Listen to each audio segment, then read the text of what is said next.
ini memang rambut gerbang. Ha? Assalamualaikum bang. Waalaikumsalam. Lama saya ni mau jumpa bang ni. Ya ke? Dari mana ni? Sabah? Sama bang. Sabah. Bang, saya berniat nih bang.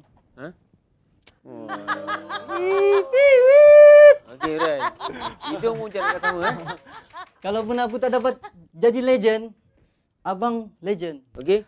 Nyanyi lagu apa sekarang? Aku nak nyanyi lagu Sinambungan lah. Kesinambungan Bukan sinambungan kasihmu untuk engkau memenuhi rasa, atau hanya untuk melindungi kecewa setelah gagal bercinta. Tengok sini. Aku bukan sinambungan rindumu untuk engkau memenuhi rasa. Dan sebagaimana aku tahu, kau tulis dalam buku harianmu. So apa pun saya ucap awak terima kasih kerana datang untuk mentor Raja ni. Ya, bang. So saya tak dapat ambil awak. Ya bang. Dah cukup.